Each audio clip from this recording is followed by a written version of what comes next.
तेभ्यः। जैसे कि हमने पूर्व में आप लोगों को बताया था, अब आप लोगों के लिए इस बात के लिए समझने की आवश्यकता है कि पुब्ब परिणाम जुत्तम कारण भावेन वट्यते दब्बम उत्तम परिणाम जुदम तमची कज्जम हवे नियमः। आचार्य कहते हैं पूर्व परिणाम से युक्त द्रव्य नियम से कारण रूप होता है, और वही द्रव्य जब उत्तर परिणाम से युक्त होता है तो वह नियम से कार्य रूप होता है। ये कारण और कार्य की व्यवस्था को समझना आवश्यक है, क्योंकि कारण और कार्य की व्यवस्था को समझे बिना हमें यह समझ में नहीं आएगा कि जीव अनादि निधन परिणाममान होने पर नए नए भाव से परिणमित होता है और वही सामग्री के रूप में परिवर्तित होकर के कार्य के रूप में परिणमित होता है। अपनी सामग्री से युक्त होता है, पीछे कार्यों को करता है। तो ये जब कारण कार्य की व्यवस्था को समझेंगे तो जैन अध्यात्म की व्यवस्था हमें समझ में आएगी, अन्यथा हमें कारण कार्य को समझे बिना जैन धर्म की कार्य कारण व्यवस्था समझ में आने वाली नहीं है। और इसीलिए लोग जो है ना प्राय भटक जाते हैं, क्योंकि स्वस्वरूप स्वक्षेत्र स्वद्रव्य स्वकाल स्वभाव में स्थित होकर ही कार्य को करता है। कोई भी द्रव्य पर द्रव्य पर क्षेत्र पर काल पर भाव में कोई भी कार्य नहीं करता है। लेकिन हमारे लिए सबसे बड़ी बात यह आती है कि कार्य पूर्व परिणाम को हम युक्त जो द्रव्य होता है उसे कारण कहते हैं, और उत्तर परिणाम से युक्त द्रव्य को कार्य कहते हैं। जैसे मिट्टी घड़े का कारण है और उत्तर परिणाम युक्त घड़ा कार्य है। अब लोग कहते हैं कुमार चीवर आदि निमित्त हैं, इनके बिना कार्य हो नहीं सकता है, मगर ये कार्य के कर्ता भी नहीं होते हैं। निमित्त के बिना कार्य होता नहीं है और निमित्त कार्य का कर्ता नहीं होता है। यह जैन दर्शन की बहुत बड़ी व्याख्या है।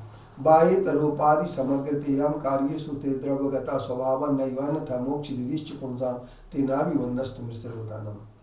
बाह्य और अभ्यंतर दो कार्य होते हैं, और आचार्य कुंद देव ने यही बात स्वीकार की है, और यही बात समंतबद्ध देव ने अपने स्वयंभू स्तोत्र में, देवागम स्तोत्र में, युक्तानुशासन अलंकार ग्रंथों में बार बार दोहराई है।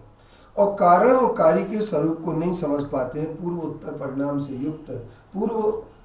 से युक्त द्रव्य जो होता है वह कारण होता है, और पूर्व उत्तर परिणाम से युक्त कार्य होता है।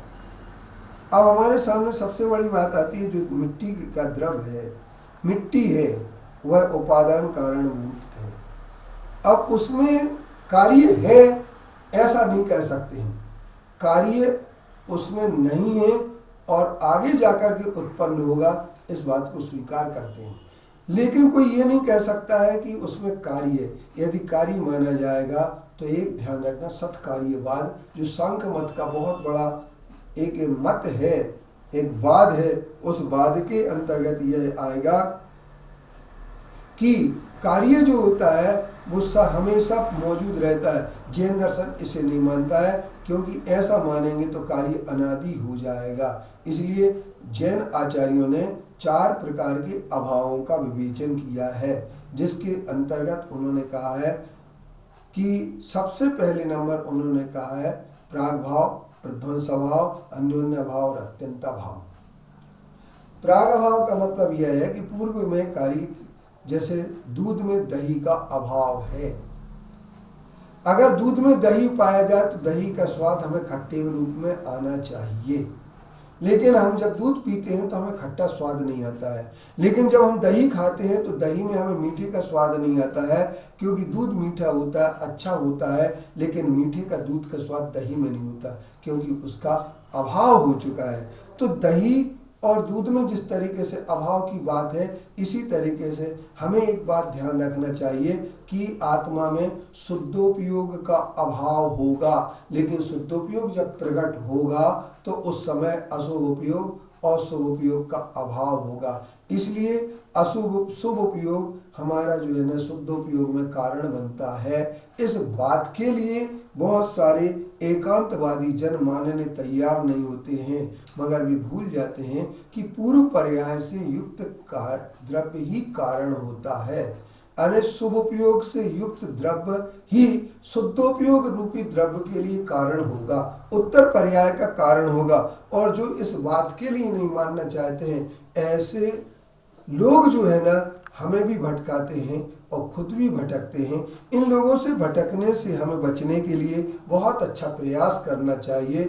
हमारे गुरुदेव की चरण शरण में, हम गुरुओं की चरण शरण में जाएं और हम ये प्रयास करें कि यह कैसे बच सकता है। तो पूज्य आचार्य विद्यासागर जी महाराज जी अरसों बरसों से यह बात कहते आ रहे हैं कि हमारा निमित्त जो होता है वह निमित्त भी कार्यकारी होता है, क्योंकि जिन बिंब के दर्शन से ही सम्यक दर्शन की प्राप्ति होती है ऐसा नहीं है। लेकिन जब भी सम्यक दर्शन की प्राप्ति होती है अधिगम सम्यक की, तो कोई ना कोई निमित्त होता है।